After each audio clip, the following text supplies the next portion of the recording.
धुंध भरे समुद्र के बीच द रॉयल डचमैन शिप सांस बांधे खड़ा था। शिप पर बाहर से दिखने वाली सारी लाइट्स बंद हो चुकी थी क्योंकि वो फंस गए थे समुद्र के खतरनाक काले कोहरे के साए में। और ये कोहरा कोई कोहरा नहीं बल्कि मौत की आंधी थी जिसने न जाने कितने ही जहाजों को खुद में समेट रखा था। इधर जहाज के सभी लोग परेशान थे कि आखिर यहाँ हो क्या रहा है, हमें एक ही जगह पर घंटों क्यों रोक रखा है। Hey you, come here.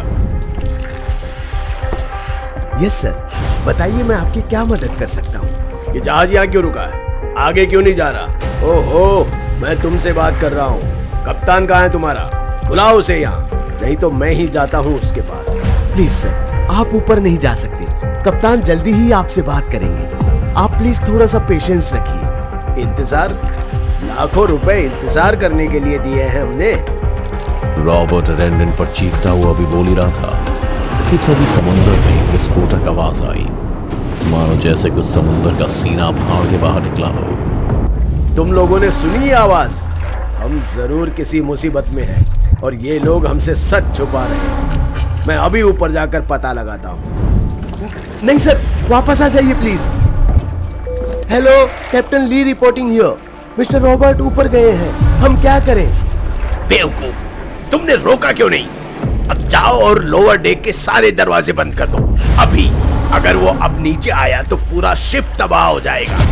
Yes sir, करता हूँ। ली लोअर डेक के एंट्रेंस का दरवाजा बंद करने चाह ही रहा था कि इतने में रॉबर्ट दरवाजे पर दोनों हाथ फैलाए खड़ा था। पर रॉबर्ट अब पहले की तरह कोई इंसान नहीं बल्कि ज़ॉम्बी बन गया था। उसकी आंखें ऐसी थी जैसे बाहर आकर लटक जाएं, गर्दन टेढ़ी और हाथ मुड़ी हुई, जो धीरे धीरे अब सीढ़ियों के नीचे अंदर की तरफ बढ़ रहा था। कैप्टन, रॉबर्ट सीढ़ियों तक पहुंच गया है। ली, मेरी बात ध्यान से सुनो। घबराना बिल्कुल भी नहीं। जल्दी से नीचे जाओ और नीचे का दरवाजा बंद करो और सभी को सिक्योर करो फेज 2 में अभी। Noted sir.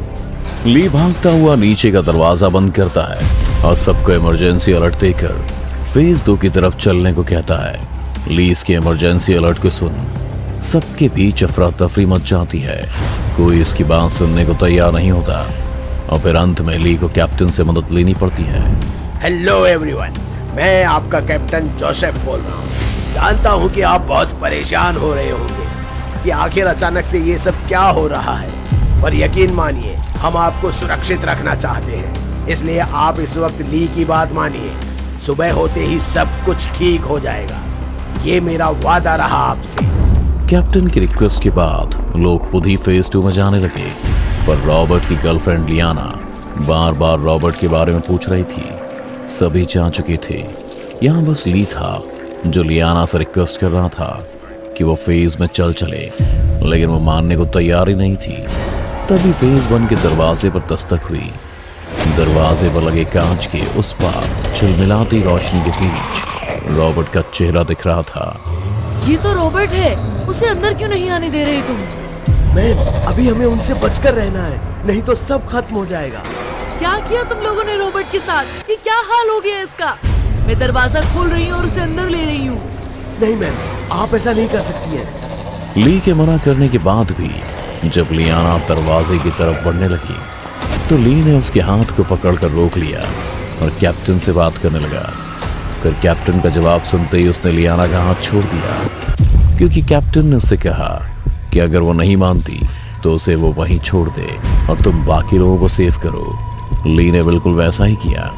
लियाना को फेज 1 में छोड़कर खुद फेज 2 में चला गया और दरवाजा बंद कर लिया और फेज 2 के दरवाजे से लियाना को देखने लगा जो फेज 1 का दरवाजा खोल रही थी। और फिर उसने जैसे ही दरवाजा खोला उल्टे पांव फेज 2 का दरवाजा की तरफ दौड़ पड़ी और ली के सामने गिड़गिड़ाने लगी कि वो दरवाजा खोल दे। पर ली मजबूर था क्योंकि वो सिर्फ लियाना को बचाने के लिए सबकी जान को खतरे में नहीं डाल सकता था। उधर लियाना जिस रॉबर्ट को बचाने के लिए दरवाजा खोलने गई थी अब खुद उसको दूर रहने के लिए चिल्ला रही थी। मेरे पास मत आना रॉबर्ट, मेरे पास मत आना। पर रॉबर्ट ने उसकी एक नहीं सुनी। अपने सड़े हुए शरीर में ही उसने लियाना को आगोश में ले लिया और उसका मांस खाने लगा। वो दर्द से छटपटाने लगी और फिर देखते ही देखते वो भी रॉबर्ट की तरह ज़ॉम्बी में बदल गई और अचानक फेस शीशे पर ली के सामने आ गई और दरवाजे को पीटने लगी, ऐसे कि मानो वो दरवाजे को तोड़कर अंदर घुस आएगी। सर लियाना भी रॉबर्ट की चपेट में आ गई है और रॉबर्ट ऊपर की तरफ गया है। ली, तुम सबसे पहले लोगों को शांत करो। लोग जितने घबराएंगे उन्हें उतनी ताकत मिलेगी और वो अपनी तादाद बढ़ाते रहेंगे। बस 2 घंटे की बात है, एक बार सुबह हो गई तो सब ठीक हो जाएगा। बाकी तुम आग जलाने का इंतजाम कर लो, हो सकता है जरूरी पड़े। इतना कहते हुए कैप्टन जोसेफ लाइन कट कर देते हैं और लियाना को नजरअंदाज कर सबको शांत करने लगता है। जैसे तैसे सबको संभालते हुए 1 घंटे से ऊपर निकल चुका था। इधर लियाना लगातार दरवाजा पीट रही थी, जिससे अब दरवाजे पर लगे शीशे में दरार आने लगी और अब एक बार शीशा टूटा तो फिर लियाना के कहर से बचने की कोई उम्मीद नहीं थी। ली सबको दोबारा से चुप करा रहा था। तभी कैप्टन का मैसेज आता है। ली, वक्त आ गया है कि अब हमें आग का सहारा लेना होगा। रॉबर्ट मेरी केबिन में घुसने ही वाला है। याद रखना, ठीक 20 मिनट बाद सुबह की पहली किरण समंदर को छुएगी।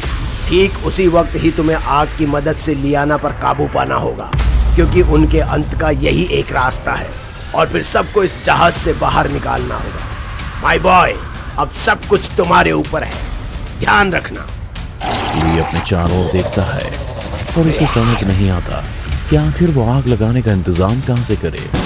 इधर समय निकला जा रहा था और लियाना ने भी दरवाजे के कांच को तोड़ दिया और उसके अंदर हाथ घुसा लीवर को ढूंढ रही थी, जिससे दरवाजा खोल सके। पर ली की निगाहें आग ढूंढ रही थी। तभी उसकी नजर शराब की बोतल पर गई, जिसके बाद वो एक डंडानुमा चीज ढूंढ कर लाया और उस पर कपड़े को बांध आग लगा दी। इधर लियाना भी अंदर आ चुकी थी। तभी ली को कैप्टन का मैसेज आया कि वो रॉबर्ट को संभाल देंगे, बस ली लियाना पर काबू पा ले और सबको लाइफ बोट में बिठाकर बाहर करे। ली ने सबको इशारा कर दिया कि पीछे हट जाए और खुद आग की मशाल ले आगे बढ़ गया।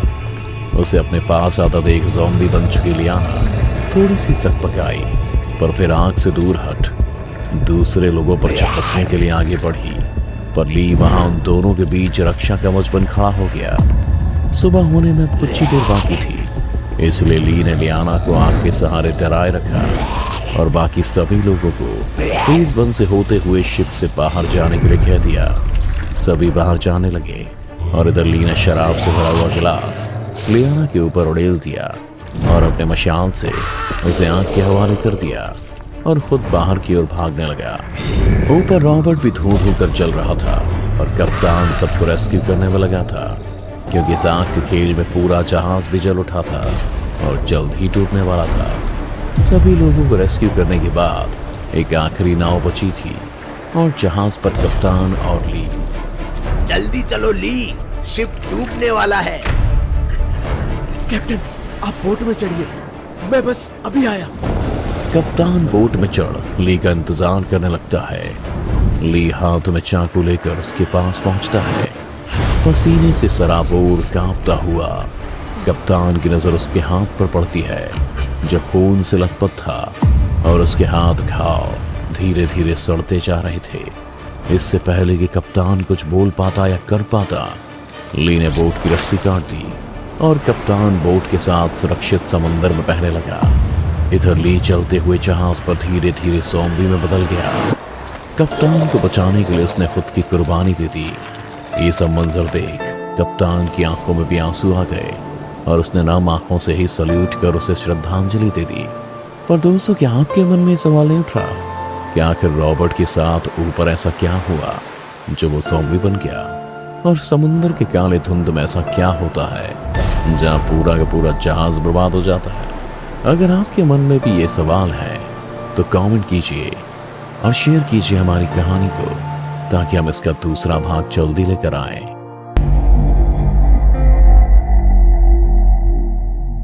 दोस्तों, अगर आपको हमारी कहानी अच्छी लगी हो तो लाइक, कमेंट और शेयर जरूर करें। साथ ही रेगुलर अपडेट के लिए चैनल को सब्सक्राइब करें। और अगर आपके पास भी कोई डर से भरी दमदार कहानी है तो भेजिए हमारे मेल एड्रेस पर अभी।